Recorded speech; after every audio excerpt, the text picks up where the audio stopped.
mau ngasih rezeki sama orang nggak pakai ada hitung-hitungannya, gitu kan? Pokoknya itu urusan langit, udah bener-bener yang Allah bilang rizqukum fis samai wa ma tu'adun, kata Allah. Rezeki kalian sudah selesai aku atur dari langit. Rezeki kalian sudah selesai aku atur dari langit. Saudaraku sekalian yang saya muliakan, nah kalau kita kepengen gitu kan kayak rezekinya digampangin, cara dapatnya gampang, menyenangkan, itu juga sama Allah udah dikasih clue-cluenya. Salah satu cluenya adalah dengan rajin sedekah. Salah satu cluenya adalah dengan rajin memberi, bukan hanya sedekah. Sedekah itu untuk orang yang kita tahu memerlukan. Tapi kalau memberi buat siapapun, termasuk kita ngasih sama orang yang kita sayangi, ngasih hadiah, begitu ya. Buat orang tua kita mampu, tapi kita seneng aja ngasih hadiah sama mereka gitu. Misalnya kita suka ngasih kepada saudara-saudari kita, kakak adik kita, walaupun kita tahu dia mampu, tapi misalnya kita habis jalan-jalan condet, kita beliin duku, udah nggak ada ya. Kita beliin salak condet kan dulu mah masih ada tuh. Ingat tuh. Gitu. Saudara sekalian yang saya muliakan, itu memperbanyak rezeki, mempermudah rezeki, mempermudah jalurnya rezeki yang sudah Allah Subhanahu wa taala bagikan kepada kita, teman-teman saya sekalian. Nah, ini saya ingat ucapan Hubabah Maryam Al-Haddar, guru saya almarhumah. Beliau itu orang paling dermawan yang pernah saya kenal. Pasti ada banyak orang-orang dermawan, tapi orang paling dermawan yang saya kenal itu Hubabah Maryam Al-Haddar. Sedikit sekalian, beliau tuh kalau bepergian bisa jadi lupa bawa uang buat belanja, lupa bawa uang buat apa, tapi nggak pernah lupa bawa uang buat sedekah. Karena memang ini orang satu senengnya ngasih luar biasa. Siapapun aja dia kasih. Anak-anak ketemu dia kasih, orang tua ketemu dia kasih. Dan dari Hubabah Maryam tuh saya juga jadi ngerti bahwa ternyata semua orang suka dikasih. Subhanallah lah. Semua orang tuh seneng aja dikasih gitu. Walaupun dia orang mampu sekalipun gitu ya, tapi kalau dikasih tuh kok seneng aja gitu. Betul nggak? Ini yang katanya Nabi Muhammad, tahadau tahabu, saling beri hadiahlah kalian, maka kalian akan semakin saling sayang, semakin saling cinta. Makanya para ibu mesti yang besar hati buat selalu bisa ngasih sama anak-anaknya, para istri ngasih buat suaminya, begitu kan ya, saudara ngasih buat saudaranya dan seterusnya gitu. Itu memang adalah bagian dari kita pengen cari ridha Allah SWT. Irhamukillah dengan cara memberi tersebut itu ya, ngambil sifatnya Allah SWT. Allah tuh mu'ti, Allah pemberi. Jadi kalau kamu juga ikut-ikutan, bukan jadi orang yang senang menerima, tapi jadi orang yang senang memberi, maka Allah SWT akan alirkan kepadamu rezeki-rezeki yang bahkan dari arah-arah yang tidak disangka-sangka. Saudara sekalian yang saya muliakan, Hubabah Maryam pernah bilang, Halimah jangan takut ngasih. Nak, jangan takut ngasih. Allah itu seringkali ketika kamu ngasihnya banyak, Allah juga ngasihnya banyak. Ketika Allah ngelihat kamu jalur keluar duitnya itu banyak, Allah juga bakalan ngasih itu buat memenuhin jalur keluarnya uang tersebut gitu. Atau Hubabah kayak begitu, jangan takut buat ngasih, nak, jangan takut buat ngasih. Subhanallah, itu sering saya inget-ingetin tuh, jangan takut buat ngasih, jangan takut buat ngasih. Kadang-kadang tuh orang punya banyak aja, kalau mau keluarin duit tuh kayak disuruh keluarin separuh nyawa gitu. Penuh perhitungan ya. Makanya ada satu cerita, salah satu dari habaib teriak-teriak manggil anaknya. Misalnya anaknya namanya siapa? Husein misalnya. Sen. Anaknya sebelah saya ada yang namanya Husein. Sen. Si Husein ini kan dia dengar panggilan tapi dia nggak tahu ayahnya ada di mana. Dia bilang, "Bang Abah ada di mana sih, Bah? Ini Husin, Bah, lebek, Bah." Kata abahnya, "Kamar mandi, Nak." "Iya, Bah." Dikirain suruh ngambil sabun, apa kehabisan odol gitu kan. "Sen, tolong ambilin duit Abah, Nak. Ada di gesper Abah warna hijau." Iya sih. Habaib-habaib kita suka punya gesper warna hijau. Gesernya habaib tuh ya. Jadi gespernya dipakai bukan buat celana panjang, tapi buat sarung. Ada yang tahu nggak? Anak-anak zaman sekarang nggak pada tahu nih, nggak seru ah.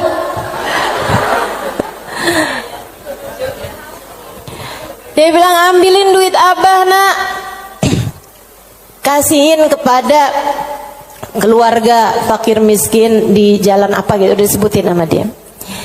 Dikerjain sama anaknya saat itu juga, diambil uangnya kemudian diserahkan kepada keluarga yang dimaksudkan sama abahnya. Habis dia pulang, dia bilang sama abahnya, "Bah, Abah kenapa sih, Bah? Sampai repot-repot lagi di kamar mandi, bukan nunggu aja ntar keluar."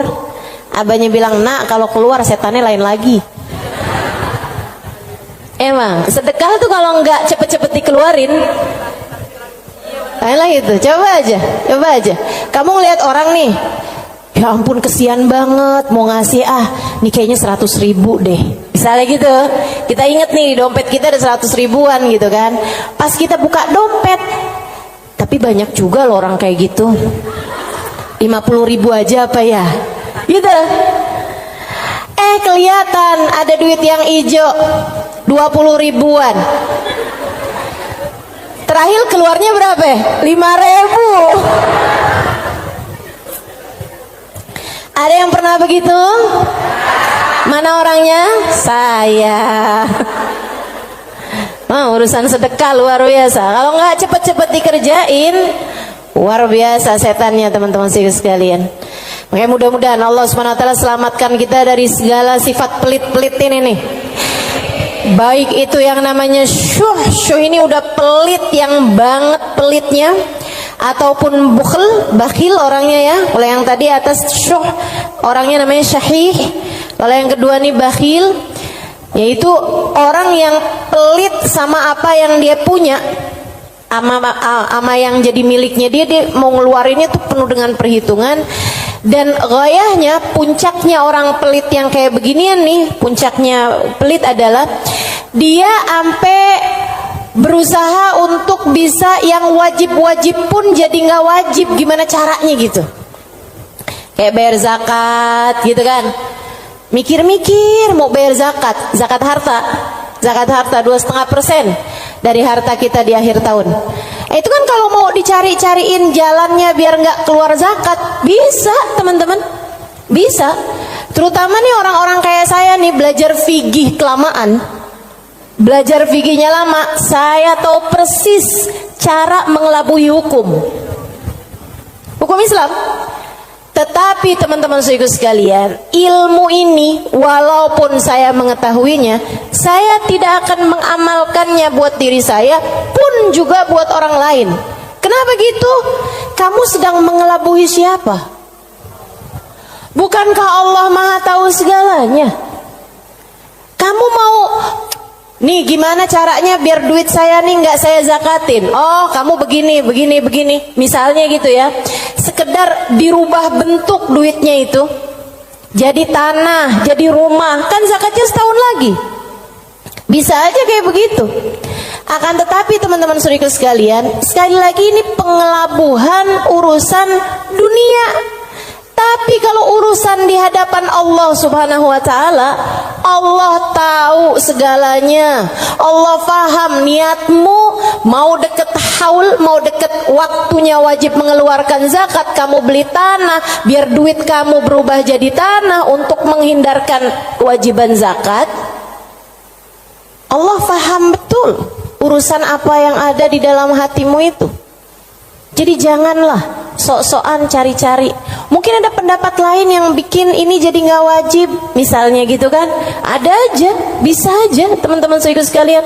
Orang yang belajar fikih bertahun-tahun itu akan ngerti caranya hal-hal yang seperti itu. Tapi tentu saja kita tidak akan mengamalkannya, sebab yang kita cari bukanlah pandangan manusia, yang kita cari bukanlah hukum dunia, akan tapi yang kita cari adalah yang di sisi Allah Subhanahu wa ta'ala. Saya jadi ingat sama Syaiban. Ini yang dianggap sama Imam Syafi'i sebagai salah satu guru-gurunya Imam Syafi'i. Imam Syafi'i satu hari ditanya sama muridnya Imam Ahmad bin Hanbal, siapa aja guru-gurumu tuan? Sebutin sama Imam Syafi'i, fulan bin fulan, fulan bin fulan, fulan bin fulan. Kata Imam Syafi'i, Syaiban Ar-Ra'i. Siapa? Syaiban Ar-Ra'i. Kok saya nggak pernah dengar ya yang satu ini? Imam Syafi'i itu orang pinter, saudaraku sekalian, sangat pinter. Nih saya ceritain kecerdasan, kepandaian Imam Syafi'i. Imam Syafi'i itu kalau mau ngafal halaman 276, 277-nya ditutup dulu. Kenapa gitu? Karena kalau saya kelihatan suka ikutan masuk juga. Itu kecerdasan jenis apa itu coba? Ini kayaknya udah tingkat langit ketujuh nih cerdasnya nih. Itu bisa-bisanya gitu. Saya kalau mau ngafalin halaman misalnya 276, saya baca berulang-ulang, itu pun juga masih belum apal-apal gitu kan. Besokannya lagi saya ulang lagi, besokannya lagi saya ulang lagi juga gitu. Karena kalau nggak diulang-ulang ntar kayak suka gampang lupa nggak sih? Saudaraku sekalian yang saya muliakan, ini buat ibu-ibu sih kayaknya nggak relate deh. Kita nih kadang-kadang baca surat Al-Kafirun aja bu, ujungnya nggak kebawa-bawa. Bismillahirrahmanirrahim. Qul ya ayyuhal kafirun la a'budu ma ta'budun wa la antum a'biduna ma a'bud wa la ana a'budu ma abattum wa la antum a'biduna ma a'bud wa la ana a'budu ma abattum wa la antum. Mana dia nih ujungnya nggak kena-kena. Imam Syafi'i hafal Quran di usia 7 tahun seperti kita hafal surat Al-Fatihah sekarang. Kita hafal surat Al-Fatihah kan gak kebalik-balik tuh. Apal aja biar sambil goreng, sambil apa aja yang namanya Fatihah mah gak pernah keliru ya bu ya. Nah itu Imam Syafi'i hafal Al-Quran 30 juz kayak kita hafal surat Al-Fatihah sekarang. Disampaikan oleh guru kami Sayyidil Habib Umar bin Hafid. Teman-teman sekalian, gimana enggak tuh Imam Syafi'i itu belajarnya kayak gitu tuh modelannya tuh. Dulu Imam Syafi'i itu orang sangat nggak punya teman-teman. Imam Syafi'i itu duduk di majelisnya Imam Malik. Itu beliau pertama hadir duduknya di luar aja, nggak dicatat, dengerin aja.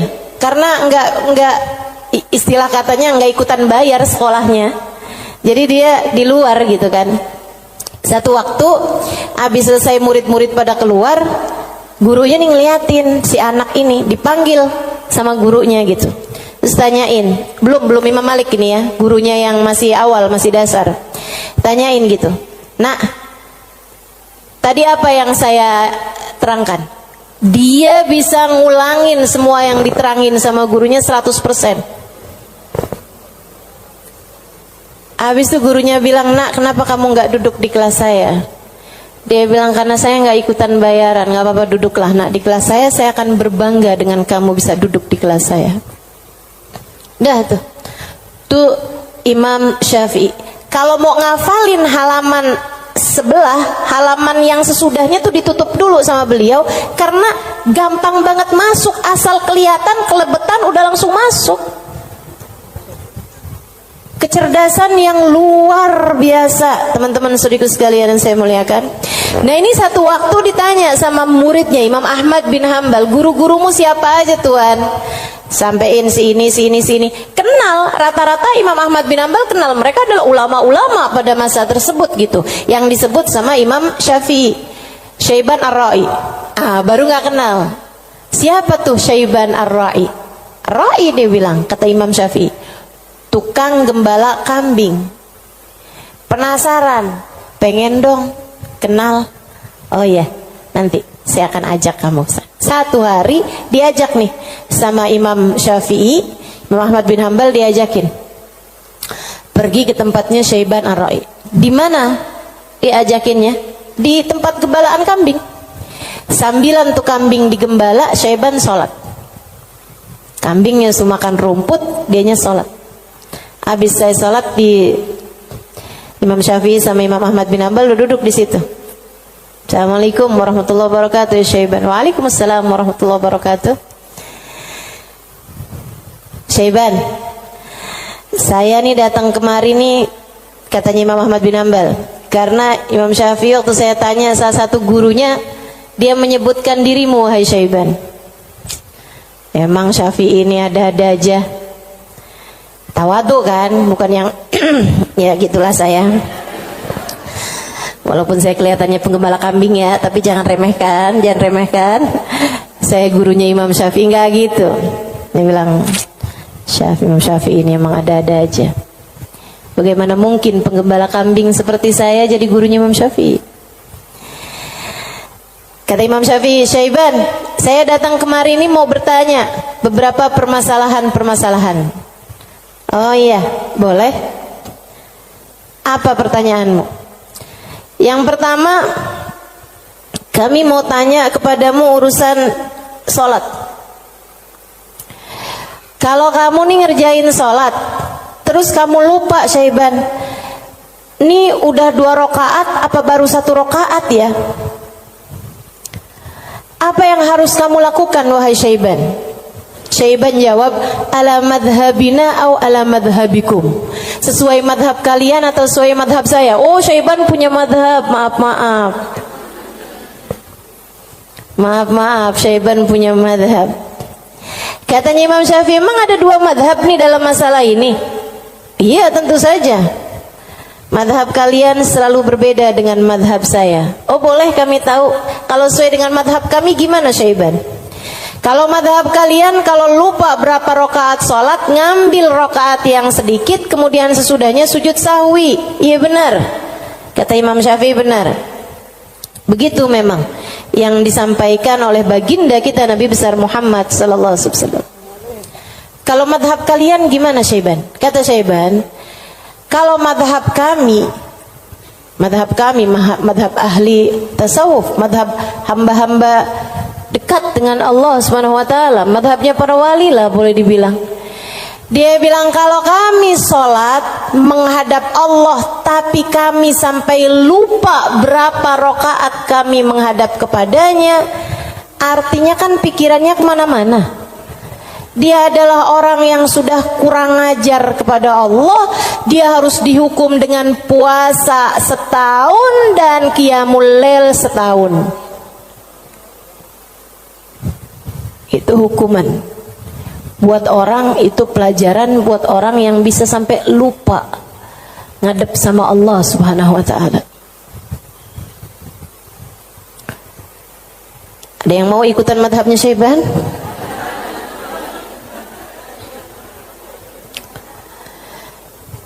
Oke. Imam Ahmad bin Hanbal dia mikir, pantesan nih orang jadi gurunya Imam Syafi'i. Nggak salah. Dia bilang pertanyaan yang kedua, wahai Syaiban, ini saya mau nanya urusan zakat. Baik. Ini kan kamu kan punya banyak kambing nih Syaiban nih, yang kamu gembalakan nih kambing-kambing mau bukan? Iya, kambing saya, kata Syaiban. Ada kayak berapa ekor lah kambingnya. Dia bilang, berapa zakatnya kambingmu ini wahai Syaiban? Syaiban kembali nanya, ala madhabina am ala madhabikum? Madhab saya apa madhab kalian? Dia bilang, emang ada 2 madhab juga nih dalam urusan zakat ini nih? Iya, selalu ada opini-opini, pemahaman-pemahaman dalam urusan agama. Dan teman-teman, agama Islam ini satu-satunya agama yang memperbolehkan kamu untuk, bahkan menyuruh kamu untuk selalu berpikir. Agama yang paling natural, agama yang sesuai sama pola pikir manusia. Kamu harus berpikir biar selamat dari api neraka. Kamu harus berpikir gitu kan? Bahkan Allah ketika menceritakan tentang orang-orang ahli neraka, lahum qulubun la yafqahuna biha, kata Allah. Mereka punya hati, punya pikiran, tapi nggak dipakai mikir. Akhirnya jadi ahli neraka. Orang selalu aja tuh fa'tabiru ya ulil albab, gitu kan? Maka ambillah pelajaran dari sini, wahai yang berfikir. Disuruh berfikir. Kita ini dalam Islam ini disuruh berfikir, nggak boleh kayak yang udah ini doktrinnya agama, udah ikut aja, nggak bisa. Islam ini adalah agama yang selalu memerintahkan kamu buat berfikir. Makanya Syaiban kepikiran tuh jawaban-jawaban yang tidak sesuai dengan konteks fikih, tapi tidak salah. Teman-teman, ya orang yang lupa rakaat kemudian dia merasa bahwa dirinya adalah seorang yang kurang ajar sama Allah Subhanahu wa taala karena menghadap Allah, tapi kepikirannya gelambiar kemana-mana. Kalau dia kemudian menghukum dirinya sendiri dengan puasa sepanjang tahun, ya itu tentu adalah sesuatu hal yang luar biasa tingginya gitu. Seseorang yang sudah mencapai tingkat spiritualitas yang sangat-sangat berkelas. Ditanya nih urusan zakat nih, berapa zakatnya wahai Syaiban? Katanya Syaiban, ala madhabina am ala madhabikum, sesuai dengan madhab kalian apa sesuai dengan madhab saya? Kalau madhab kami gimana Syaiban? Orang kan buat tahu kan mesti tahu perbandingannya. Oh, kalau madhab kalian 40 ekor kambing, 1 ekor kambing, 121, 2 ekor kambing, selanjutnya setiap 100 1 ekor kambing. Iya benar, kayak gitu tuh zakatnya kambing. Menurut Islam sesuai dengan apa yang sudah diajarkan baginda kita Nabi besar Muhammad. 40 1 ekor kambing, 121 2 ekor kambing, selanjutnya setiap 100 1 ekor kambing. Jadi kalau kamu punya 900 ekor kambing berarti 9 ekor gitu. Kalau menurut madhab kalian gimana wahai Syaiban? Syaiban kemudian menjawab, kalau madhab kami, saya ini budaknya Allah. Innama ana abd, saya ini adalah budaknya Allah. Dan seorang budak tidak memiliki harta, sebab semua harta budak adalah harta majikannya. Dan itu benar, harta budak adalah harta majikannya. Jadi kambing-kambing saya ini, ya udah, terserah Allah aja. Kalau diperlukan saya kasih, kalau nggak diperlukan nggak saya kasih. Kalau kemudian misalnya nih punya kambing 20 gitu kan, tapi nih lagi ada orang mau ngawinin nih, perlu 3 ekor kambing, ya udah keluarin 3 ekor kambing. Saya nggak pernah merasa memiliki kambing-kambing saya. Berapapun yang diperlukan akan saya keluarkan, sebab bukan milik saya, semua hanyalah milik Tuan saya. Saya hanyalah budak, yang saya miliki adalah miliknya Tuan saya. Tuh, hamba berkelas. Makanya mereka tuh ngeluarin duit sebanyak apapun nggak pernah merasa berat. Kenapa? Ngerasanya cuma dititipin doang, nggak pernah ngerasa itu adalah milik dia gitu. Ngerasanya cuma dititipin doang. Makanya sedekahnya gede-gede teman-teman. Berjuang dengan hartanya tuh besar-besar. Dan saya ketemu orang-orang semacam itu. Punya duit berapa dikeluarin segitu-gitunya tuh. Itu ketemu orang-orang yang seperti itu gitu. Masya Allah, Masya Allah. Mudah-mudahan Allah angkat kepelitan dalam diri kita, insya Allah. Semoga Allah angkat sifat bukhl dalam diri kita, sifat syuh dalam diri kita ini. Amin ya rabbal alamin. Wa amma man bakhila bil infaq fi wujuhil khairat.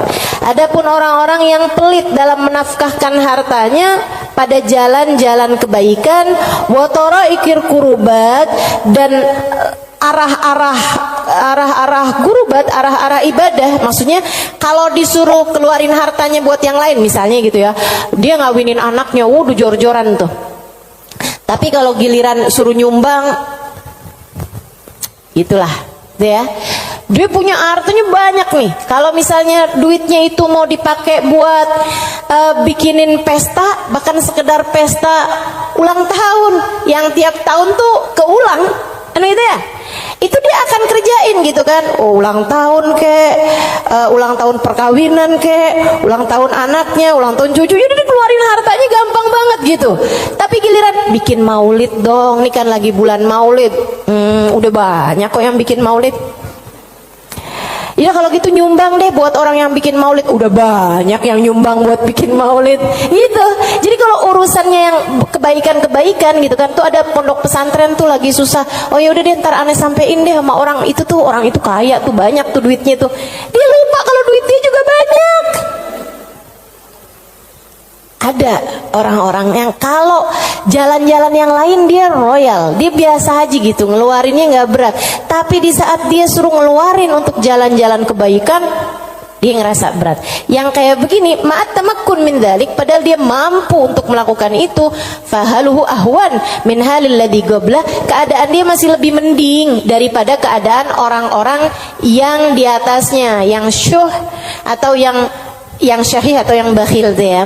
Yang atasnya itu ampe dengan yang wajib-wajib aja dia nggak mau keluarin. Kalau yang ini, yang wajib sih dia keluarin sih, yang wajib dia keluarin. Cuman kalau yang sunnah-sunnah gitu, kayak nyumbang-nyumbang, ngasih-ngasih sama orang, gitu-gitu dia, tar dulu deh, duit saya juga nggak segitu banyaknya, gitu kan.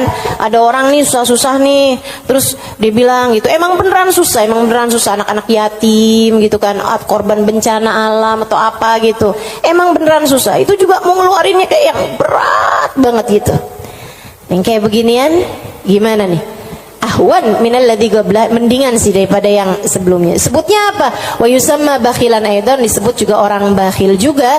Li'annahu qad adhara al-mal wa laqiba fi imsaki, karena dia mendahulukan harta untuk dirinya sendiri dan dia senang buat pegangin hartanya. Wa bakhila bi badlihi fi ma huwa arfa' lahu wa anfa' inda rabbih min ad-darajatil ula wal khairatil baqiyah fid daril akhirah. Karena dia itu kan bakhilnya itu menyalahkan sesuatu yang dia rasa lebih bermanfaat. Kalau dia disuruh nyumbang nih, kayak dia akan mikir yang daripada saya nyumbang, mendingan juga buat sekolah anak aja nih dulu, mendingan buat ngirimin anak dulu aja, mendingan buat ini aja, mendingan buat itu aja. Kayak yang dicari-cari gitu keperluan dia itu, mendingan ganti horden aja, mendingan ganti karpet aja, mendingan ada pintu model baru, mendingan saya ganti pintu aja, mendingan saya, pokoknya gitu aja gitu. Daripada dia mencari-cari, maksudnya daripada dia mengeluarkan hartanya untuk urusan-urusan yang sifatnya akhirat, dia akan lebih memilih untuk yang buka cabang aja, buka usahanya lebih luas aja, mendingan ini aja, mendingan itu aja, kayak gitu-gitu. Atau bahkan mendingan buat kawin lagi aja. Itu ngebantu orang juga. Dia akan nyari perempuan yang miskin juga. Gimana tuh? Wa madamal insan yarjah imsakul mal ala badli fi mahabillah wa maradi fa huwa ghairu khalin an syai'in minal bukhl. Dan sesiapa orang, selagi seseorang itu masih lebih mendahulukan, masih lebih mementingkan megang hartanya daripada menyerahkannya di jalan yang diridhoi Allah dan yang dicintai Allah, maka artinya orang tersebut belum kosong dari sifat pelit. Artinya dia masih punya sifat pelit dalam dirinya. Uang kamu nih, antara kamu serahkan buat beli sesuatu duniawi, sama kamu serahkan buat kepentingan akhirat, kamu ringanan mana? Ya kita masih lebih ringan untuk urusan-urusan dunia kita kan, betul nggak? Atau untuk antara kamu keluarkan di jalan Allah dengan kamu tabung, kamu masih beratan mana? Ya beratan ngasih lah. Kalau buat nabung kan ya buat diri kita sendiri, itu investasi masa depan, harus kita pikirkan juga kan. Nah itu berarti kata Imam Ghazali, Imamul Haddad, sini Imamul Haddad yang bilang ya, bukan saya ya. Berarti dia ya memang masih pelit juga. Kamu masih pelit. Selagi antara uang kamu pakai buat tabungan sama uang kamu serahkan untuk jalan-jalan kebaikan, kamu masih memilih untuk nabung. Berarti ini kayaknya kita semua masih pelit lah ya. Udah kita sepakatin aja dah. Masih pelit semuanya, ya Allah, ya Allah. Makanya masih harus terus-terusan berdoa. Allahumma inni a'udzubika minal ajzi wal kasal wa'ud. Allahumma inni a'udzubika minal hammi wal hazan wa a'udzubika minal ajzi wal kasal wa a'udzubika minal jubni wal bukhl wa a'udzubika min ghalabatid dain wa qahrir rijal. Itu masih harus terus-terusan kita baca, teman-teman. Tiap hari, tiap pagi kita baca doa itu. Ya Allah, beri kami hidayah untuk bisa ringan tangan dalam memberi, enggak terus-terusan pelit sama apa yang kami miliki, ya Allah. Wala yakunul insan jawadan sakhiyan hatta yakuna badlul mal fi mahabbillah arja inda wa ahab ilaih min imsaki. Dan seseorang itu belum bisa disebut dermawan, belum bisa disebut sakhi, belum bisa disebut orang karim, orang dermawan sampai dia merasa bahwa menyerahkan uang di jalan Allah lebih dia sukai daripada menabung, daripada pegang duit itu, daripada dia nggak ngasihnya di jalan Allah gitu. Kalau kamu ngerasa masih ngasih itu lebih berat daripada kamu pegang, nah itu berarti kamu masih pelit. Tapi kalau kamu ngerasa udah yang ngasih lebih kamu sukai daripada kamu pegang, gitu ya, itu berarti kamu adalah seseorang yang dermawan. Udah jadi tambah jauh aja nih kita nih. Fa'lam dzalik wa'mal alaih. Ketahuilah hal ini dan amalkanlah. Wallahu yatawalla hudak. Semoga Allah Subhanahu wa taala memberikan petunjuk kepadamu. Amin ya rabbal alamin.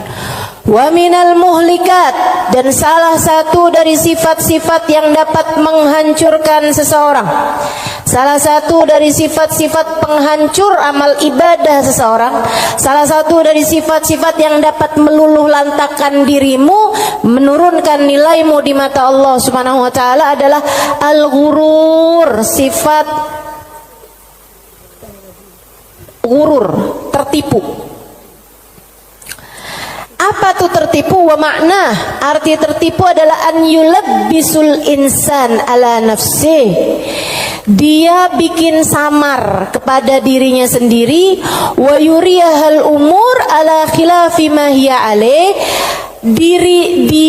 Dia memperlihatkan kepada nafasnya, kepada dirinya, ala khilafi ma hiya alaih, tidak sesuai dengan fakta yang ada. Wadzalik lidu'fi basiratihi 'ala din, dan yang seperti ini adalah karena lemahnya pemahamannya, basirahnya, basirah itu pandangan hati, lemahnya pandangan hati dia fiddin, dalam urusan agama, wa qillati ma'rifatihi bihaqaiqi, dan sedikitnya pengetahuan dia dengan hakikat-hakikatnya agama, walijahlihi li afatil a'mal wa mawaqa'id syaitan, dan karena yarhamukillah banyak bener sih, ada gak?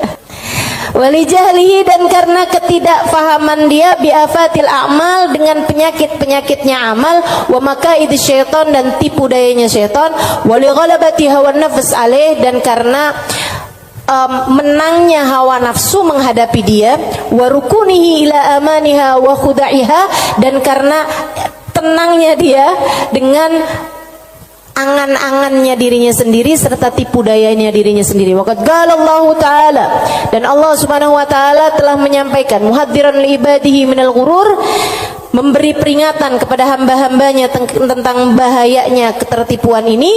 Kata Allah Subhanahu wa taala, ya ayyuhan nas inna wa'dallahi haq, wahai sekalian manusia, sesungguhnya janji Allah itu benar.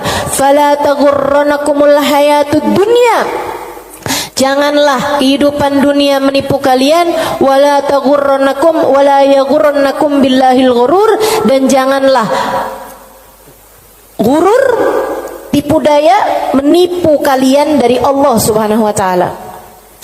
Wa qala ta'ala fi wasfi ba'dil mutarrin, dan Allah Subhanahu wa taala telah mensifati sifatnya orang-orang yang tertipu dengan firman Allah Subhanahu wa taala dalam akhir surat Al-Kahfi, alladzina dhalla sa'yuhum fil hayatid dunya wa hum yahsabuna annahum yuhsinuna sun'a.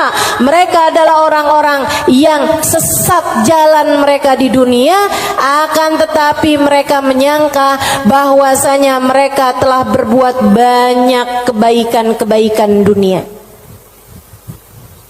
Banyak banget nih. Nanti Imam Ghazali, Imam Al-Haddad akan menerangkan tentang mereka-mereka ini. Wa qala ta'ala, dan Allah Subhanahu wa taala juga menyampaikan, walakinnakum fatantum anfusakum wa tarabbastum wartabtum wa gharratkumul amani hatta jaa amrullah wa gharrakum billahil ghurur. Ini ayat sebelumnya sangat indah sekali nih teman-teman. Sebentar saya akan bukakan.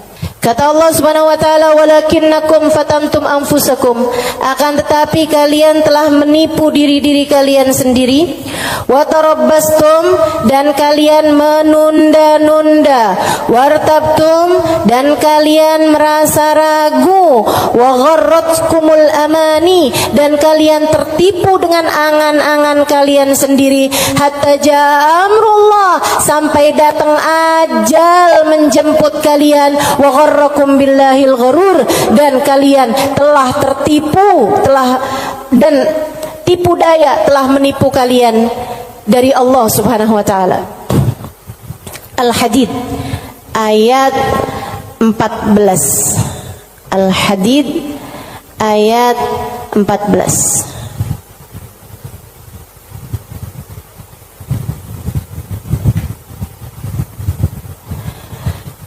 Al-Hadid ayat 14. Nih.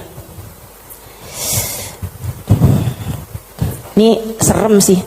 Saya mau baca ayat ini nih, pas baca Quran pas nyampe ayat-ayat ini. Ya Allah, ngerinya. Saya bacain ya.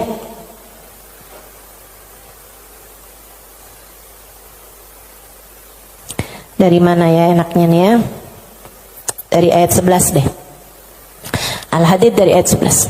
A'udzu billahi minasyaitonir rajim. Man dzalladzi yuqridullaha qardan hasana fayudha'ifahu lahu wa lahu ajrun karim. Kata Allah, siapa di antara kalian yang mau menghutangi Allah? Ini Allah nih dari taunya orang-orang tuh ama hartanya tuh medit banget, pelit banget, sampai Allah bilang, kamu di saat sedekah, kamu nggak lagi ngasih buat orang, kamu lagi ngasih hutangan kepadaku, kata Allah. Kamu lagi ngasih tuh, kamu lagi ngasih hutang sama aku, kata Allah. Man dzalladzi yuqridullaha qardan hasana, siapa yang menghutangi Allah dengan hutangan yang bagus. Hutangan yang bagus tuh ada orang miskin dikasih. Ya, ada orang yang kepengen sekolah, nggak mampu sekolah, kamu sekolahkan. Ada janda-janda yang kepengen usaha, nggak punya modal, kamu modalin, gitu kan? Ada orang tua-tua yang emang udah nggak bisa lagi usaha, kamu berikan nafkah bulanan kepada mereka gitu. Ada yang lagi ngebangun misalnya pondok pesantren atau masjid yang memang tidak akan kembali berupa keuangan ya, maksudnya secara langsung gitu kan. Nah itu semuanya ini disebut sebagai jalan-jalan kebaikan. Allah menyebutnya sebagai qardhan hasanah, hutangan kepada Allah. Kenapa Allah bahasanya sampai pakai utang? Dan yang hutang itu Allah, kayak Allah tuh lagi yang tenang, utang, aku akan bayar. Dan aku kalau bayar nggak main-main, aku lipat gandakan minimal 10 kali lipat. Dan teman-teman, saya sih nggak tertarik sama urusan 10 kali lipat. Kamu sedekah, balik 10 kali lipat. Saya nggak terlalu tertarik sama itu. Saya tertarik sama sesuatu yang kita nggak bisa beli pakai uang. yang kita nggak bisa beli pakai uang. Itu yang lebih membuat saya tertarik ketika bersedekah. Maksudnya gini nih, kalau misalnya kayak kalau kamu ngasih 100.000, Allah bakal gantikan dengan 1 juta, 10 kali lipat kan? Saya nggak terlalu tertarik tuh yang begituan. Saya lebih tertarik kalau kamu kasih 100.000, Allah akan berikan kepadamu Halimah sesuatu hal yang bahkan kamu nggak bisa belinya dengan uang. Dan itu nyata teman-teman. Kamu nggak bisa beli kesolehan anakmu. Mau beli di mana? Mau beli di mana? Kamu mau pergi cari apapun, kamu nggak bisa beli kesolehan anakmu. Kayak apa rasanya kamu bangun di waktu malam, terus kamu lihat, kok kamar anak saya nih lampunya masih nggak gelap semuanya ya. Biasanya kalau tidur dia gelap semua. Kamu buka pelan-pelan kamar anakmu, karena memang kamu udah bilang sama anakmu untuk kalau tidur jangan dikunci misalnya gitu.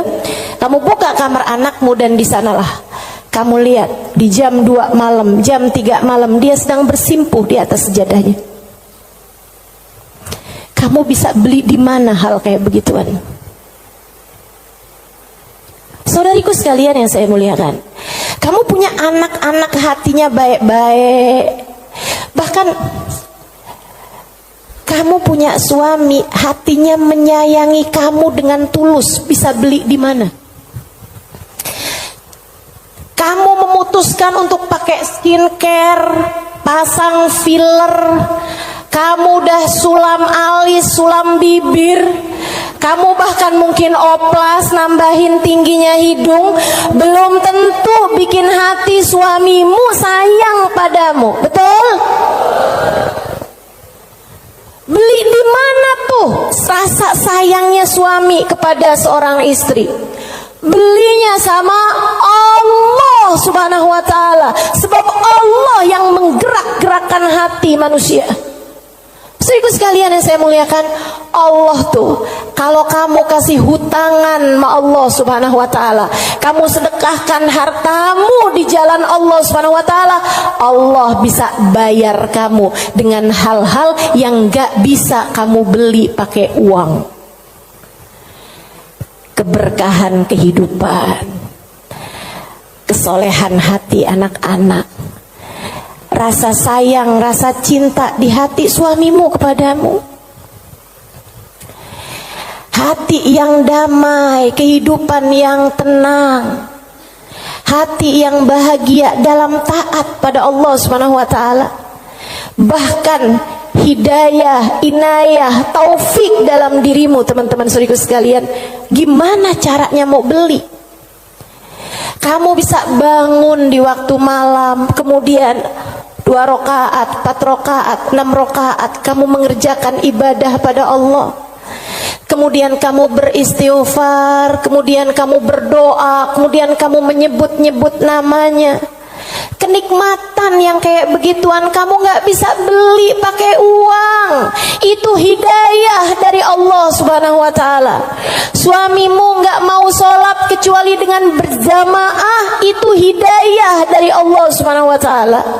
Yang beginian nih hidayah-hidayah menuju kepada surga Allah Subhanahu wa ta'ala. Hati lapang, hidup bahagia, hati tenang, gak bisa dibayar pakai uang. Gak bisa dibayar pakai uang. Dibayarnya pakai apa? Yang bisa mengerjakan adalah Allah, maka hutangi Allah. Allah bisa membayarnya dengan itu semua. Karenanya saya sampaikan teman-teman, saya gak tertarik sama yang kalau kamu sedekah balik 10 kali lipat.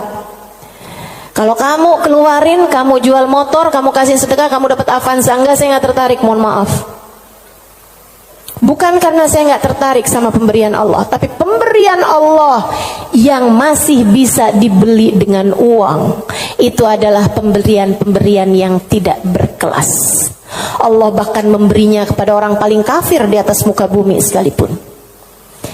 Tapi kesolehan hati anak-anakmu, kesolehan hati suamimu, kesolehan dirimu sendiri. Allah kasih hidayah buat kamu bangun di waktu malam membaca beberapa ayat Al-Quran. Allah kasih kamu bangun di waktu malam, kamu menengadahkan tangan berdoa kepada Allah SWT. Saat itu Allah, setiap kali kamu memanggil ya Allah, ya Allah, ya Allah, Allah menjawab labbaik ya abdi wa sa'daik, labbaik wahai hambaku, apa yang kamu mau, apa yang kamu mau, minta apa yang kamu mau. Ampuni dosa-dosa saya ya Allah. Allah bilang labbaik hambaku, aku ampuni dosa-dosamu. Mudahkan saya berbuat kebaikan ya Allah, labbaik hambaku, labbaik hambaku. Aku akan memudahkanmu berbuat kebaikan. Kasih saya ilmu yang manfaat ya Allah, labbaik hambaku. Aku akan beri padamu ilmu yang manfaat. Saudariku sekalian yang saya muliakan, yang ini nih tidak akan Allah berikan kecuali kepada hamba-hambanya yang Dia cintai. Assalamualaikum warahmatullahi wabarakatuh.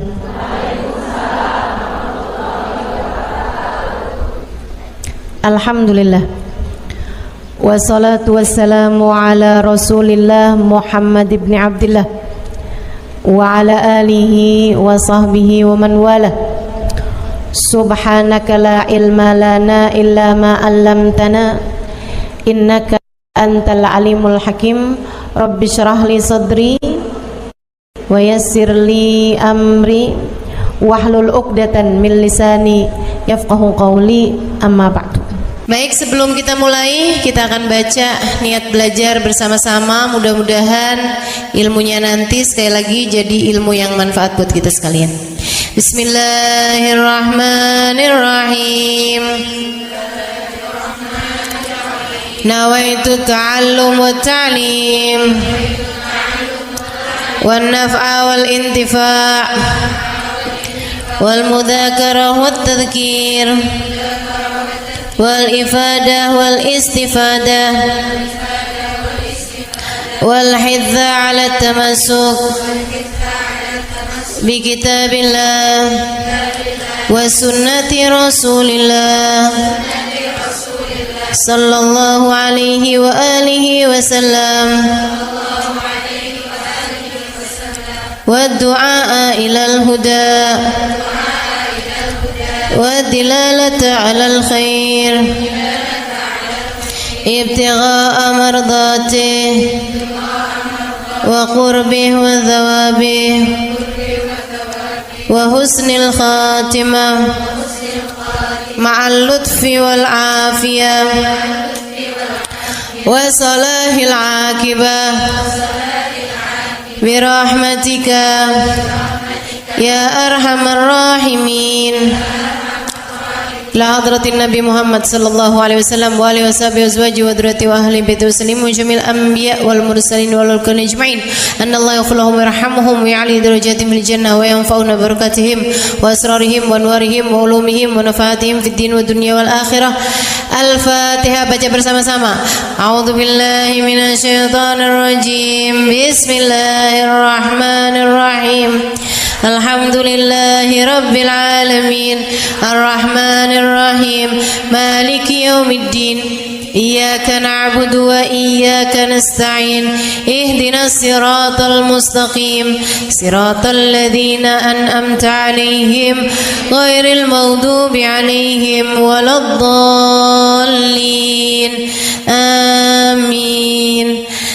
Taqabbalallah minna wa minkum, taqabbal ya karim. Warraghba fid dunya, sementara rakus ambisi terhadap dunia, tukathirul ham, bikin banyak sumpah, wal hazan, dan bikin banyak kesedihan. Bikin sedih badan kita, bikin sedih hati kita, bikin sumpek dan bikin akhirnya jadi berpenyakit ya badan kita ini. Ar-raghbah fid dunya. Wal batalah, sementara batalah, kalau di situ diartikan apa batalah? Nganggur ya bener. Cuman bahasa yang enak apa ya? Tugasil galba, lalai dari Allah. Maksudnya ya nggak kepengen dunia juga, nggak kepengen akhirat juga gitu. Kayak gabut. Anak zaman sekarang bahasanya gabut ya. Gabut itu apa sih sebenarnya? Gak ada kerjaan gitu kan. Itu kayak ada singkatan gak butuh gitu kali ya dari itu ya.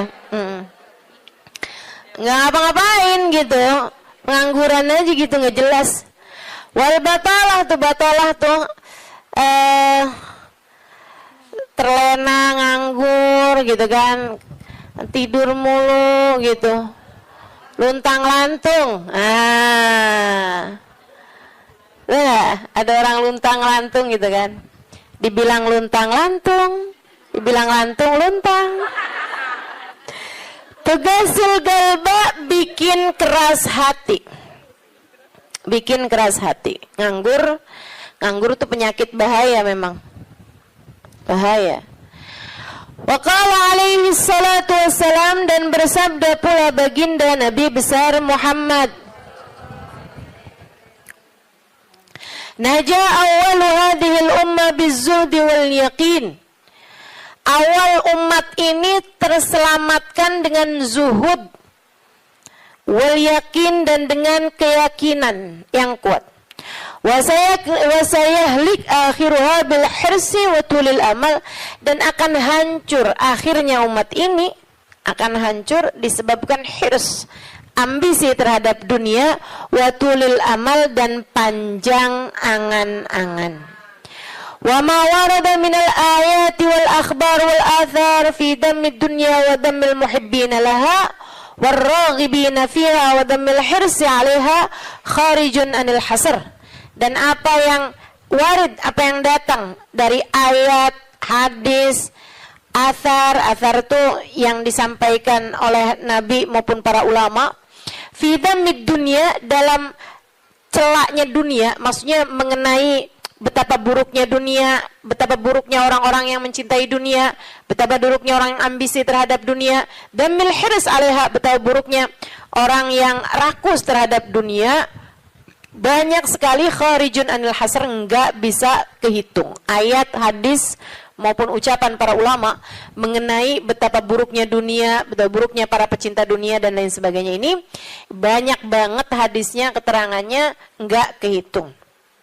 Watasani fil ulama, dan karangan-karangan para ulama rahmatullahi alaihim, semoga rahmat Allah senantiasa tercurah pada mereka, minas salaf wal khalaf, baik dari ulama zaman dulu maupun ulama-ulama belakangan, masyhunah bidzalik, penuh sekali dengan hal-hal yang seperti itu. Kayak Imam Ghazali gitu kan, nulis dalam kitabnya baik Ihya Ulumuddin ataupun kitab yang terakhirnya beliau itu namanya Minhajul Abidin dan lain sebagainya, itu banyak banget mengenai hal-hal yang seperti ini gitu. Betapa pentingnya kita untuk zuhud terhadap urusan dunia. Tsumma inad dunya ibaratun wallahu a'lam bisawab. Sampai situ ya. Nabi Muhammad alaihissalam mengatakan, az-zahada fid dunya tuyrayyihul qalba wal badan. Zuhud dunia nih. Apa tuh zuhud? Zuhud itu teman-teman tidak mengharapkan kesenangan dunia dari Allah sekalipun ya, enggak minta gitu, enggak seneng gitu sama kesenangan dunia dari Allah. Itu namanya zuhud akhirat. Dan juga teman-teman, zuhud ama manusia itu tidak menginginkan apa yang ada pada manusia, apa yang dimiliki orang enggak kepengen. Itu kan, itu namanya zuhud fima fi aidin nas. Ini disampaikan Nabi Muhammad dalam hadisnya, izhad fid dunya yuhibbukallah, wazhad fima fi aidin nas yuhibbukan nas.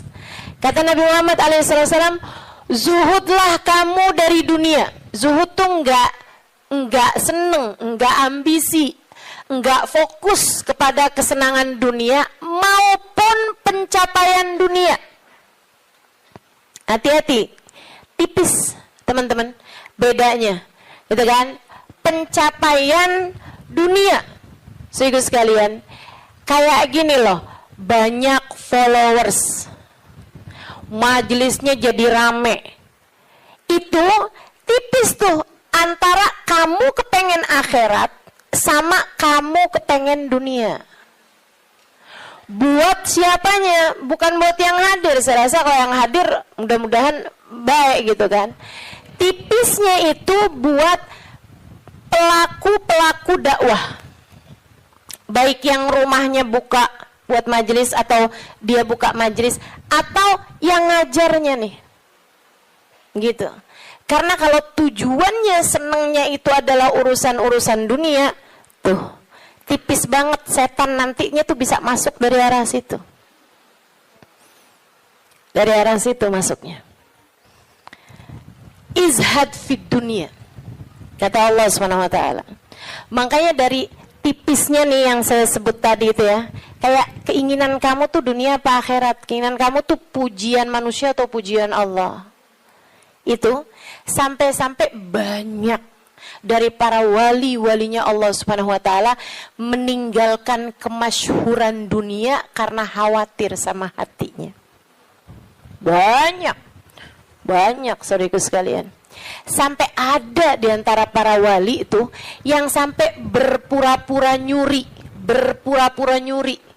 sampai dikejar orang gitu kan. Kenapa dikejar orang? Karena yang dia curi adalah bajunya seorang perempuan yang lagi mandi. Ada orang lagi mandi, wali loh yang ngerjain. Untung belum zaman viral internet ya. Ini kalau zaman viral internet kayak apaan tuh, orang ngejudge dia tuh kan, udah nganggepnya udah hancur banget dah gitu. Tapi memang itu yang dicari sama beliau. Yang dicari sama beliau adalah menghindar dari kepopuleran, menghindar dari apa yang orang-orang cari dari kemuliaan dunia, karena khawatir hatinya terselip rasa keinginan untuk dianggap mulia di dunia, menghancurkan kemuliaannya di akhirat. Serem bener buat orang-orang kayak saya yang sama Allah dikasih pegang mic di depan, ya kan? Teman-teman sekalian, nggak gampang. Makanya kalau ada yang bisa kamu lakukan untuk saya, doain, biar bisa ikhlas, doain, biar bisa benar gitu, jaga hati, doain, biar disayang Allah gitu.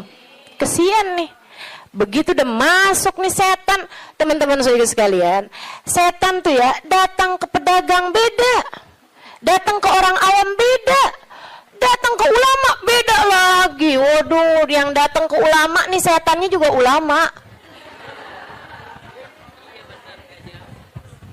Setannya juga kelas profesional, gitu kan? Jadi nggak ecek-ecek gitu loh.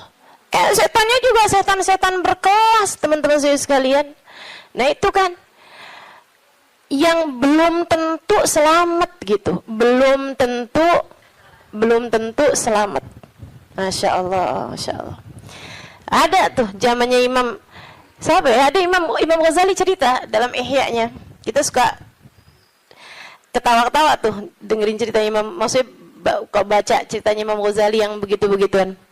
Kata Imam Ghazali dalam Ihya-nya tuh, ada orang atau di Minhaj ya, wallahu a'lam, pokoknya salah satu kitabnya Imam Ghazali lah.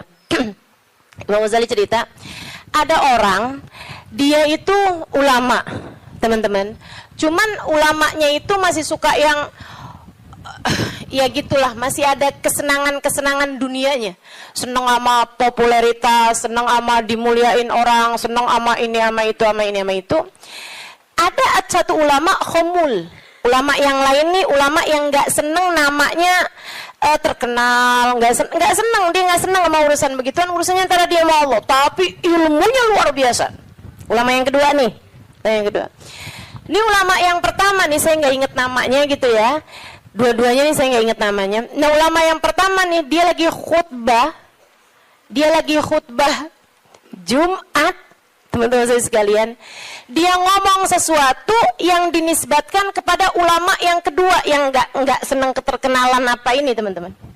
Dia ngomong bahwa saya pernah dengar kayak, kan ada orang-orang itu ya Allah, mudah-mudahan Allah bersihkan hati kita semuanya nih ya.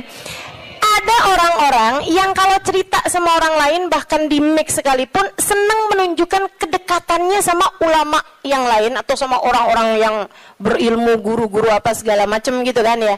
Yang tujuannya adalah biar orang tahu nih, gua deket sama si ini, gua deket sama si itu. Paham maksud saya? Mudah-mudahan Allah selamatkan hati saya. Mudah-mudahan Allah selamatkan hati kita semua. Sehingga sekalian, dia bilang tentang ulama B nih. Dia bilang, saya pernah dengar Syekh ini mengatakan gitu kan. Syekh itunya hadir di majelis tersebut. Ya. Dan yang diomongin sama Syekh A ini tentang Syekh B, itu nggak pernah diomongin sama Syekh B-nya. Paham? Jadi ulama A ini bohong tentang ulama B.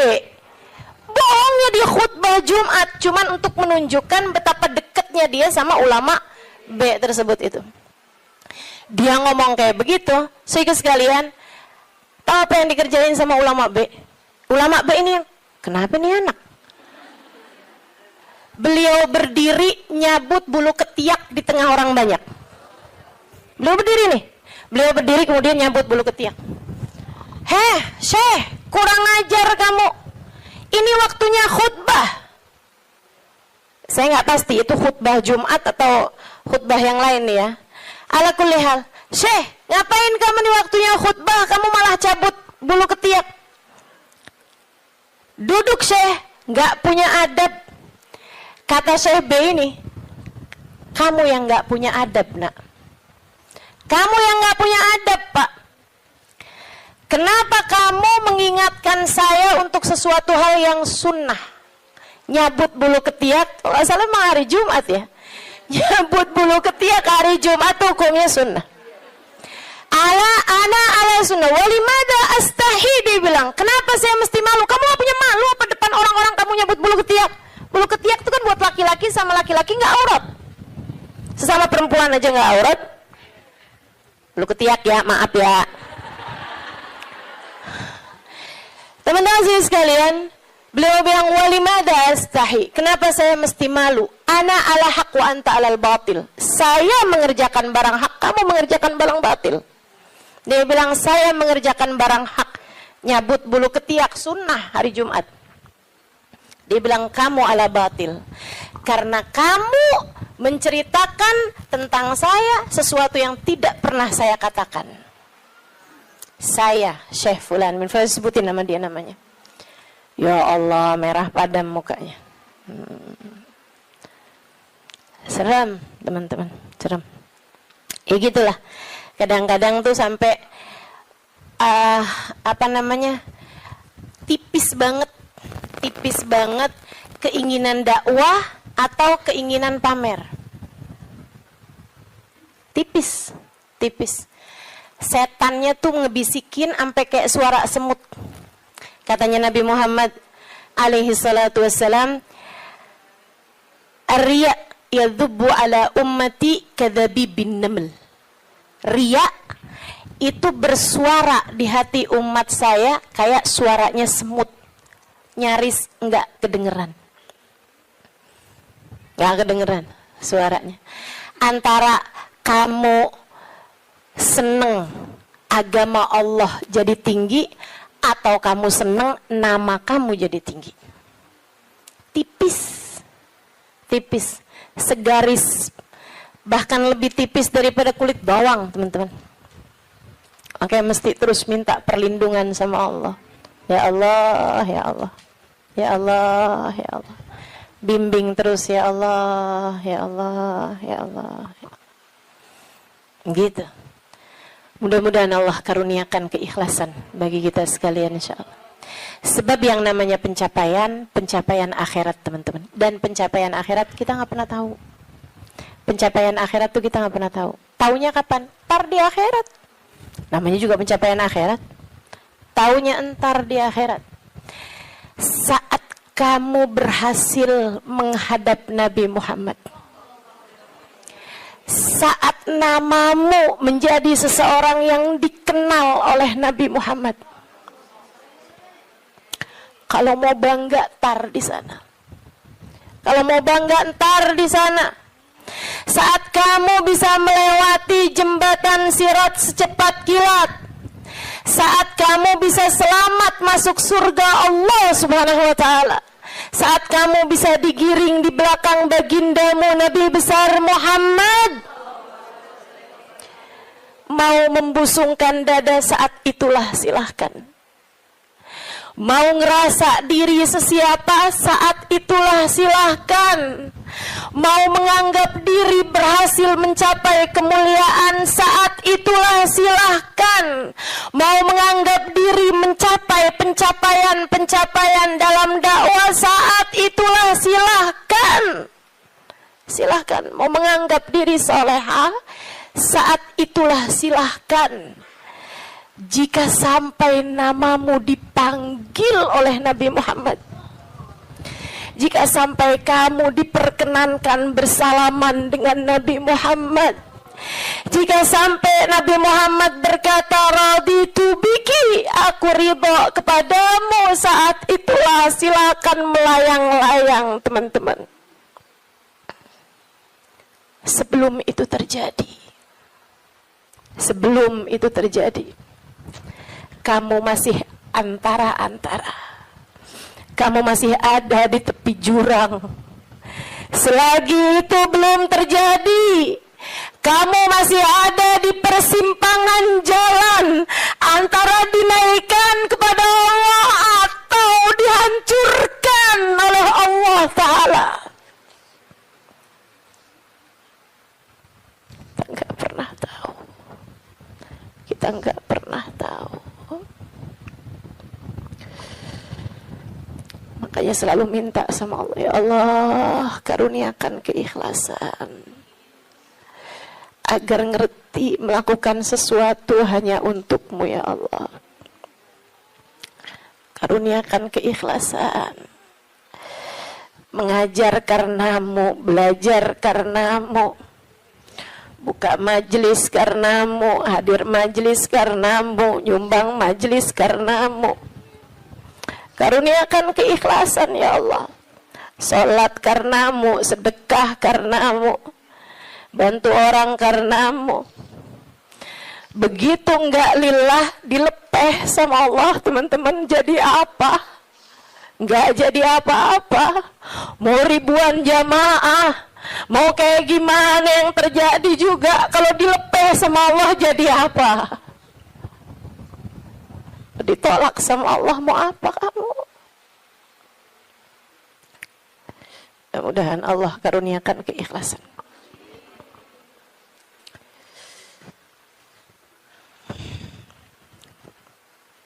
Az-zahada fi dunya, zuhud di dunia, zuhud dunia, ngarepnya cuma Allah semata. Izhad fi dunya, yuhibbukallah. Kalau Allah lihat hatimu nggak punya ketertarikan sama dunia, Allah cinta padamu. Gitu kata Nabi Muhammad. Hah? Hati kamu masih ngarep dunia nggak nih? Hati kamu masih ngarep harta, pandangan orang, jabatan, kemuliaan di mata manusia? Kamu masih fokus ke sana apa enggak gitu? Hati kamu masih fokus ke sana, jangan salahkan siapa-siapa. Kalau Allah pun juga belum fokus mengaruniakan rahmatnya kepadamu. Sebab aturannya jelas, kata Nabi Muhammad, izhad fid dunya yuhibbukallah. Bagaimana mungkin Allah akan menempati hatimu jika hatimu masih penuh sesak dengan selainnya? Teman-teman, kamu kalau mau taruhin di kamarmu itu lemari baru, tempat tidur baru, kamu mesti keluarin yang lama.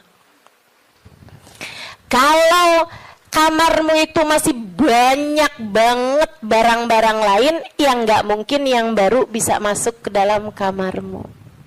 Kan begitu? Hati kamu juga gitu. Hati kamu juga gitu. Sehingga sekalian yang saya muliakan, bagaimana mungkin Allah akan berkenan bertahta di hatimu jika hatimu selama ini masih penuh sesak dengan selainnya. Penuh sesak dengan selainnya. Penuh sesak dengan anggapan orang, penuh sesak dengan cinta manusia. Yang kamu pikirin gimana biar suami tetap cinta padamu. Kamu luar biasa. Siapa yang lagi di WhatsAppin sama suami, siapa yang lagi diteleponin sama suami. Sekarang suami lagi di mana, sama siapakah? Jangan-jangan dia sedang berada dalam pelukan perempuan yang lain. Waduh. Bagaimana kamu berharap Allah bertahta dalam hatimu jika hatimu penuh sesak dengan selainnya? Teman-teman, keluarkan nya yang kecil-kecil agar nya yang besar berkenan bertahta di hatimu. Keluarin yang lain-lain. Keluarin perkara harta, perkara cinta manusia, pujian orang, semuanya keluarin.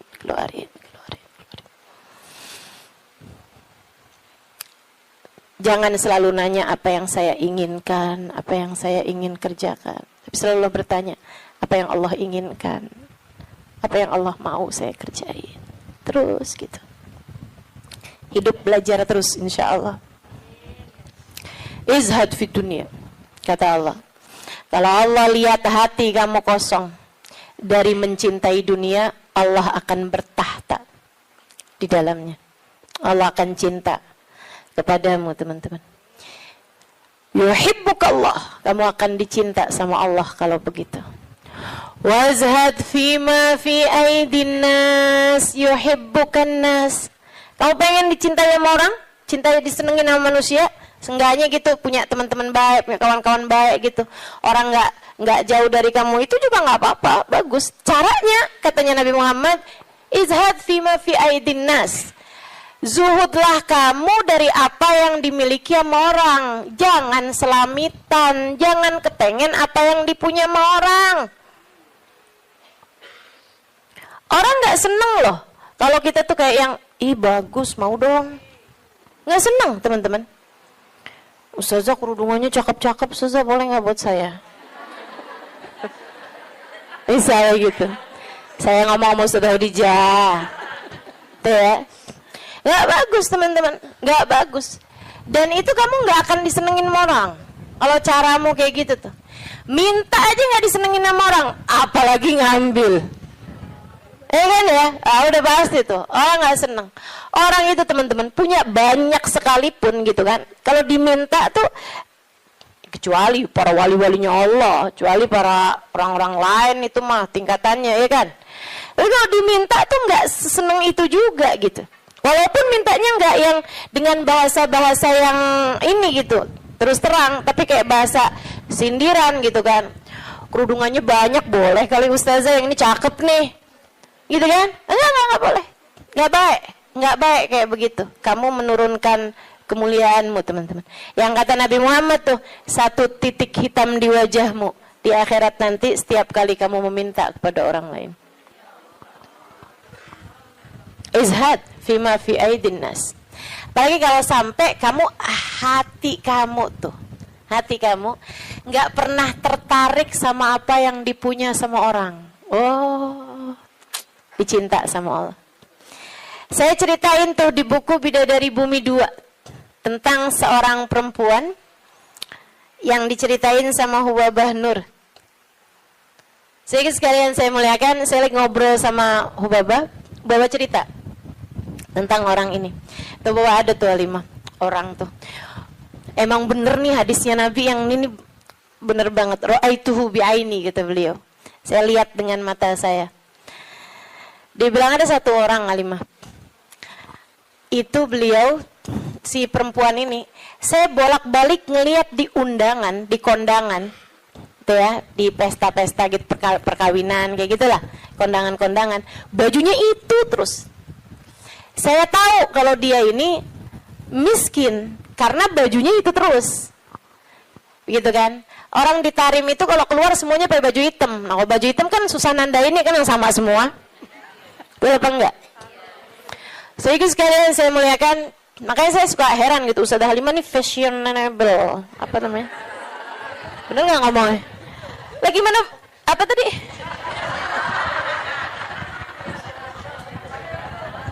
Gimana ngomongnya? Ah, itu dah, pokoknya itu dah. Lah orang saya tiap hari pakai hitam. Begitu ya.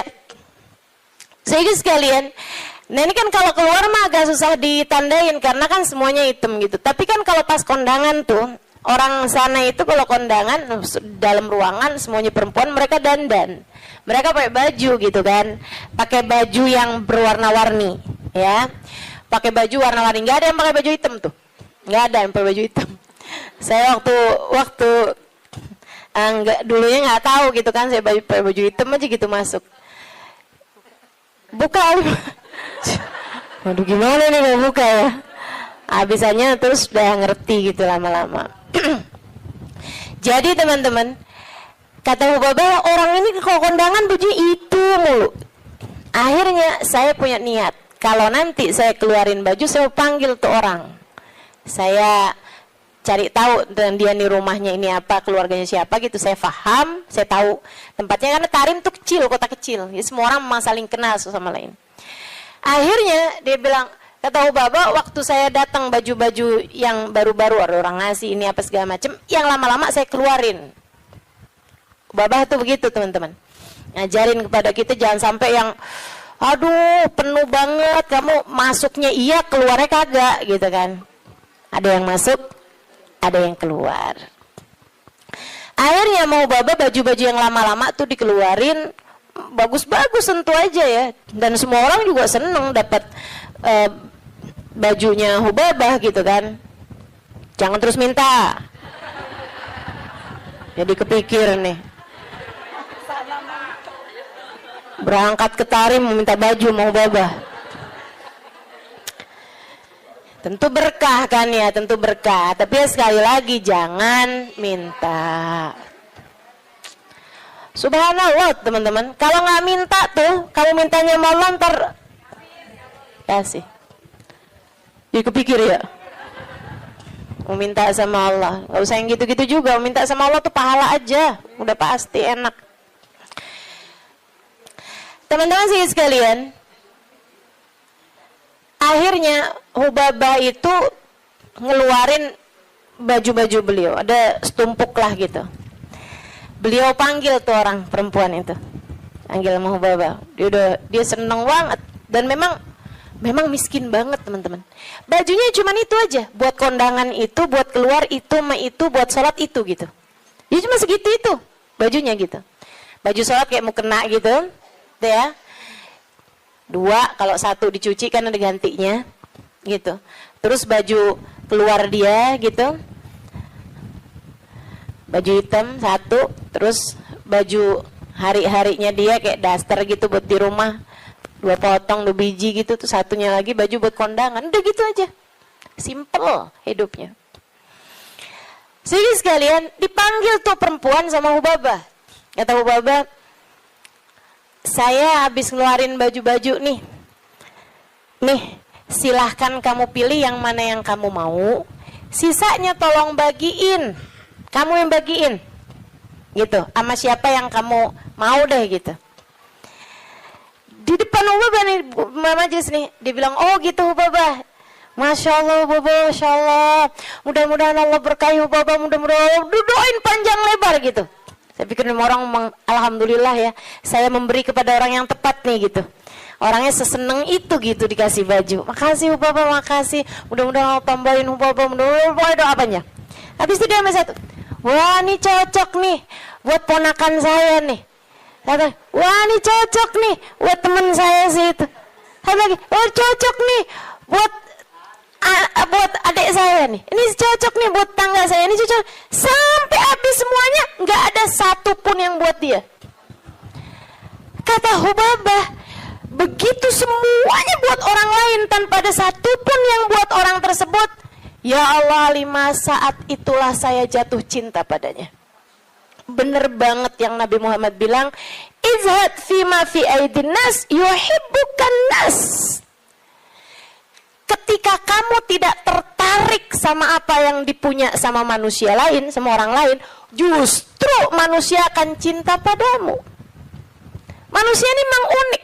Allah tuh seneng kalau ada orang seneng sama apa yang dimiliki sama Allah, Allah seneng.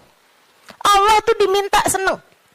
Allah itu kalau ada orang tertarik sama apa yang ada pada Allah, surga, gitu kan? Itu kan yang Allah janji-janjikan kan? Allah tuh kalau melihat orang tertarik sama surga, tertarik sama hisab yang mudah, tertarik ke perjumpaan dengan Allah, tertarik, Allah malah seneng teman-teman. Manusia nih justru kebalik. Manusia tuh kalau ada orang tertarik sama apa yang dia punya, malah nggak demen. Terutama perempuan, kalau ada orang tertarik sama suaminya, dia nggak demen banget tuh.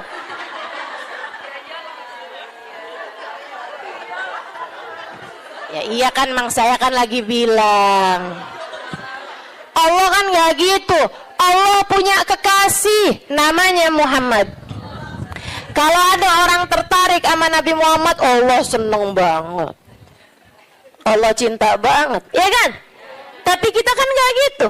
Kita punya tas, kalau ada orang tertarik sama tas kita, boleh dong. Nggak demen kita, betul? Kita lagi makan nih, terus ada yang kayaknya enak tuh yang di piring. Boleh nggak perkedelnya buat saya aja? Gedek apa seneng? Gedek teman-teman, nggak seneng, kesel kita. Gitu, emang manusia tuh kayak gitu. Sama apa yang dia punya, orang lain tertarik, dia nggak senang. Dia nggak senang. So itu sekalian yang saya muliakan, katanya Hubabah, begitu dia tidak tertarik sama apa yang saya punya, bahkan sama sesuatu yang udah saya bagiin, udah saya kasih sama dia, dia nggak tertarik terhadap dunia, saya jatuh cinta sama dia. Masya Allah. Saya langsung masuk lagi ke kamar, saya ambil baju yang saya sayangi, yang saya sukai, saya lipat bagus-bagus, saya kasihin sama dia, saya bilang, yang ini untuk kamu, saya minta tolong sama kamu, pakailah baju ini buat kamu, saya nyari berkah dari kamu. Saya pengen dapat berkah kamu, tolong pakailah baju saya ini untuk kamu. Hubabah nyampe tolong-tolong sama dia. Masya Allah. Tuh saudariku sekalian, orang tuh bisa mulia kayak gitu tuh. Jadi yang memuliakanmu tuh bukan harta. Sebagaimana yang sering saya sampaikan padamu, kemuliaanmu tidak ada pada harta, kemuliaanmu tidak ada pada tahta, jabatan, kemuliaanmu tidak ada pada rupa, kecantikan, enggak gitu ya. Kemuliaanmu tidak ada bahkan pada ilmu, kemuliaanmu tidak ada pada ibadahmu juga enggak. Teman-teman saya sekalian, ibadah mah kita kerjain aja. Tapi bukan berarti kamu udah ibadah terus kamu jadi mulia, enggak gitu juga. Kemuliaanmu ada pada Allah Subhanahu wa taala. Allah berikan kepada siapapun yang Dia kehendaki. Makanya nyari mulia, deketi Allah. Deketi Allah.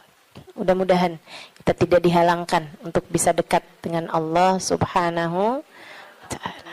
Itu zuhud, teman-teman. Suatu hal yang perlu banget buat kita minta. Ya. Katanya Imam Ghazali, kalau buat zuhud kayak zuhudnya orang-orang dulu, kayak zuhudnya para sahabat, oh kamu nggak sanggup tuh. Kamu nggak sanggup. Menjadikan semuanya buat Allah, kayak yang saya ceritain kemarin tentang Syaiban Ar-Ra'i. Semua kambing milik Allah Subhanahu wa taala. Dimauin sama Allah, kita kasihin. Begitu kan? Kita nggak benar-benar punya, katanya Syaiban. Ini kalau mau zuhud-zuhud kayak orang-orang dulu gitu rada berat, teman-teman. Akan tapi kata Imam Ghazali, buat kalian ada 2 aja dah zuhudnya. Gimana tuh Imam? Zuhud buat kalian 2 aja. Yang nggak punya jangan tertarik, yang nggak punya jangan minta, jangan tertarik, jangan nggak ada urusan, gitu ya. sama yang barang yang kita nggak punya, sama perkara yang kita nggak punya. Kamu nggak usah minta, kamu nggak usah tertarik. Yang ada jangan dinikmati sendirian. Dunia yang kamu punya jangan dinikmati sendirian, bagi kepada yang lain. Yang kamu nggak punya nggak usah minta, bahkan kepada yang punya, yaitu Allah Subhanahu Wa Taala. Yang kamu nggak punya nggak usah tertarik gitu, Ustazah. Jadi kita minta sama Allah pun juga nggak usah, Ustazah. Ya kalau kamu nggak sanggup minta sama Allah aja lah, begitu kan? Minta sama Allah. Jangan sampai minta sama orang. Jangan minta sama suami. Teman-teman saya suka, Ustazah serius nih nggak minta sama suami? Iya, saran saya begitu. Kalau kamu mau ikut saya, saran saya begitu. Saya alhamdulillah sampai sekarang kayaknya hampir nggak pernah minta sama suami. Alhamdulillah. Ya Ustazah kan ada duitnya banyak. Ya sekarang duit saya banyak, teman-teman. Sekarang duit saya banyak. Ini saya ceritain ya, sekedar tahaddusan bin ni'mah. Saya itu pulang dari Tarim, teman-teman, nggak kenal duit. Saya itu kenal dari Tarim, itu bolak-balik, pergi kemana-mana kagak bawa duit. Masya Allah. Sampai suami sih ketawain saya dulu. Pernah gitu satu waktu, saya pergi majelis. Teman-teman pasti nggak tahu tuh, zaman saya belum terkenal. Tahun 2003, tahun 2002 gitu kan. Saya pernah ada majelis maulid. Banyak dulu majelis maulid yang saya hadir nggak diminta bicara, banyak. Saya berulang kali hadir di Al-Hawi nggak diminta bicara. Ya hadir aja nggak apa-apa. Kenapa emang? Kita ngarep berkah, teman-teman. Ustazah kalau sekarang hadir di Al-Hawi nggak diminta bicara, hadir apa enggak? Ya hadir lah. Beberapa tahun yang lalu juga saya hadir di Kuitang nggak diminta bicara, nggak apa-apa. Kenapa emang? Kenapa emang? Lah kenapa kamu yang repot? Kenapa tuh? Repot kamu?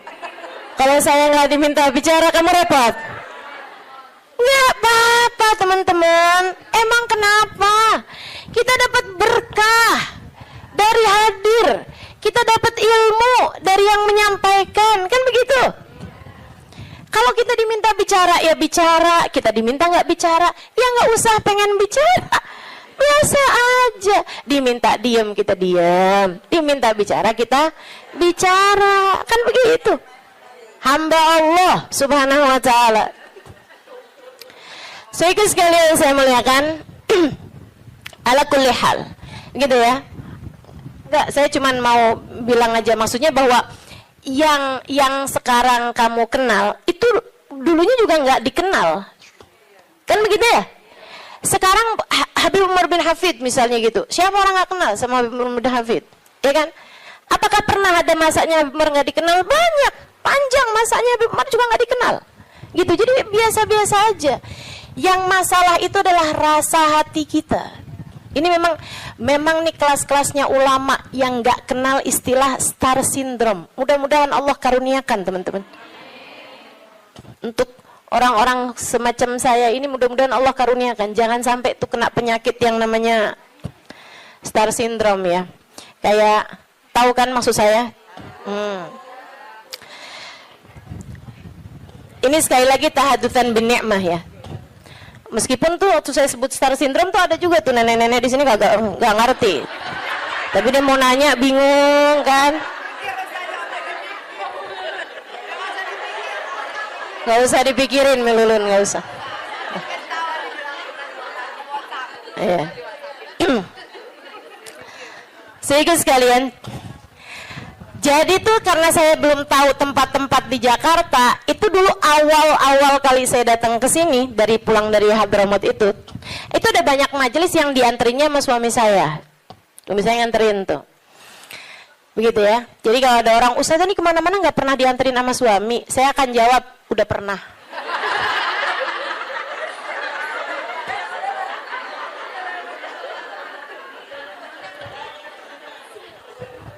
Udah pernah, tenang. Nggak usah kamu sok-sokan bikin iri saya, jemput sama suami gitu kan. Sampai di saat nggak dijemput sama suami sekalipun, turun dari Gojek salim. Gara-gara kebiasaan dianterin sama suami.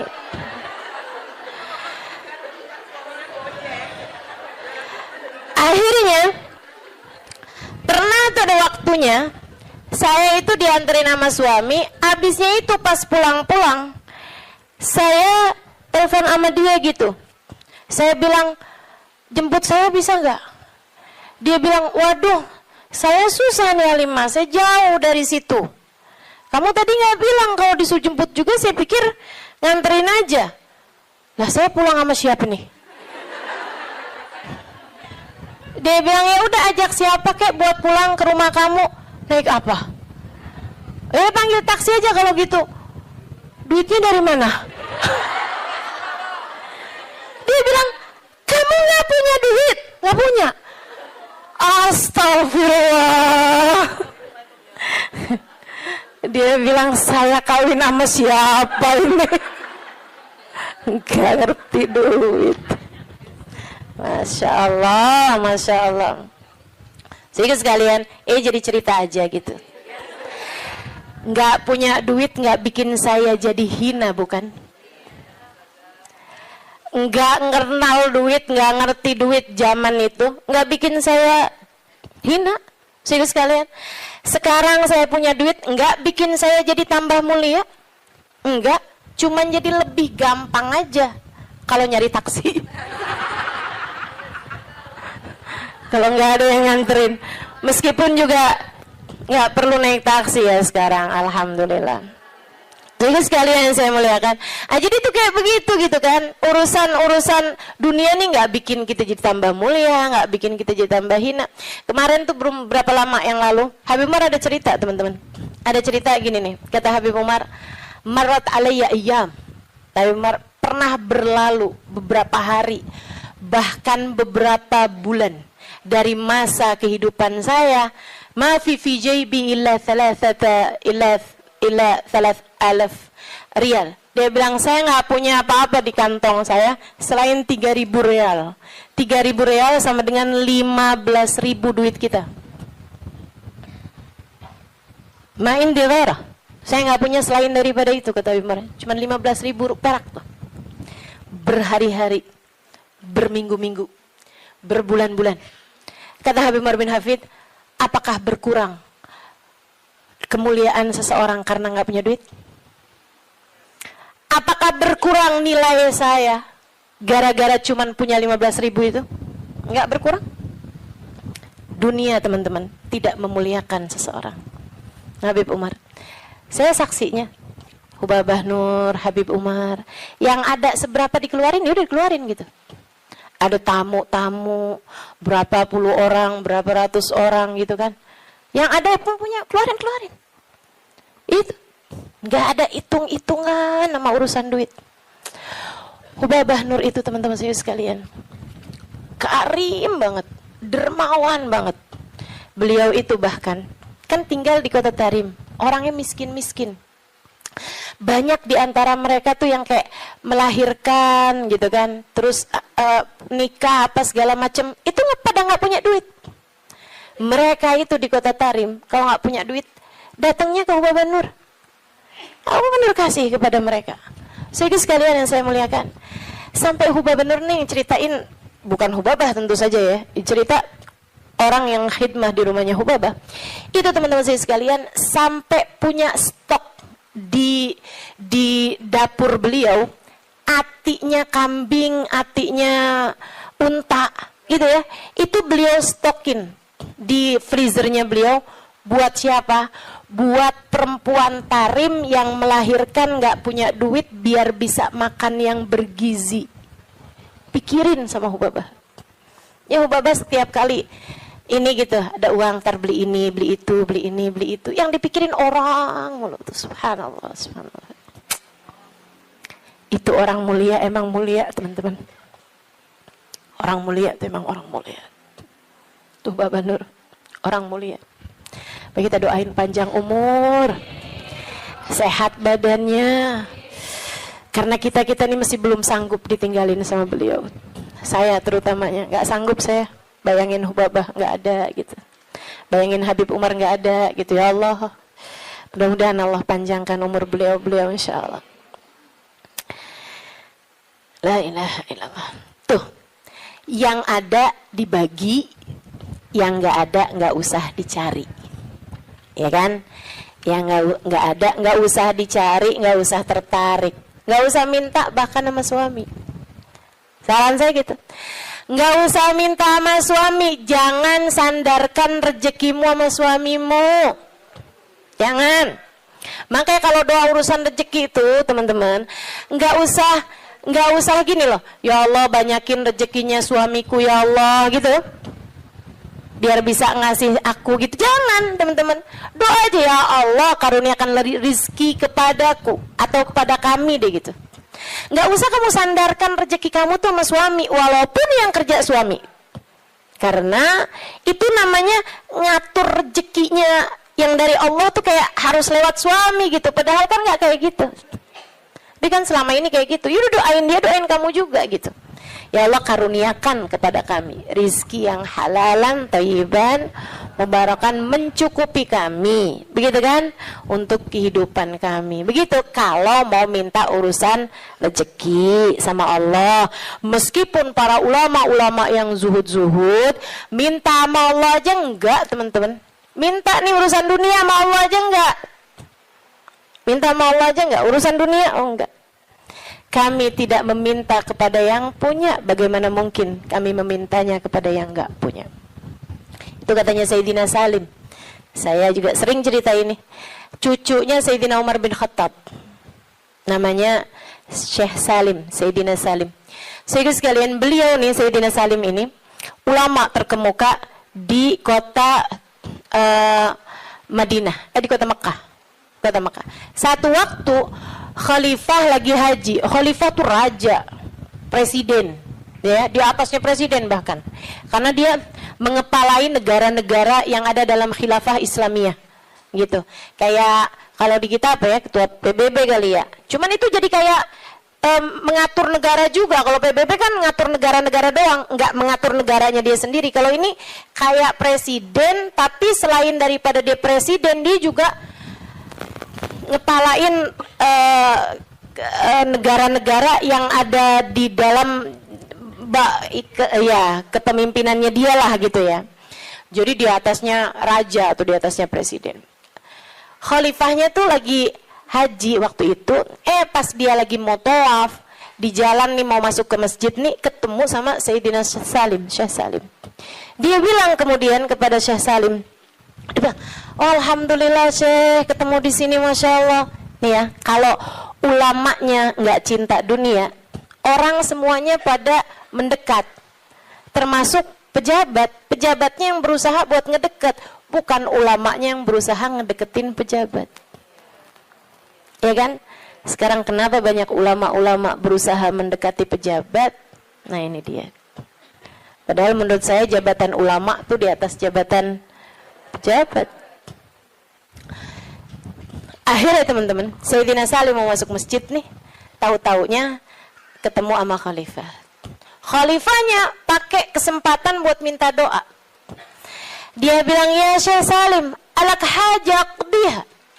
Wahai Syekh Salim, bukan buat minta doa. Dia pakai kesempatan itu buat mendatangkan hajatnya Syekh Salim, karena dia ngerasa dia punya harta banyak, punya kekuasaan, punya apa segala macam. Barangkali, wahai Syekh Salim, adakah kebutuhanmu yang bisa aku bantu? Ada sesuatukah yang bisa saya bantu? Saya senang banget nih, tabarrukan sama ulama, nyari berkahnya para ulama. Khalifahnya ini kan udah baik banget ya, udah baik banget nih khalifahnya nih, udah masya Allah banget hatinya sampai bisa kayak begitu gitu sama seorang ulama gitu kan. Bukannya ulama ngajuin proposal, ini malah pejabatnya yang nanya sama ulama tersebut, alat hajat dia, adakah kebutuhanmu yang bisa saya bantu? Katanya Sayyidina Syekh Salim begini nih, maaf, kita lagi ada di rumahnya, saya malu untuk meminta kepada selain sahibul bait. Di rumahnya Allah, sahibul baitnya siapa? Allah. Saya malu nih, di rumahnya Allah saya minta sama selain Allah. Fahamnya pejabat tersebut, oh berarti kalau mintanya udah nggak di masjid, mau nih mungkin beliau, gitu kan?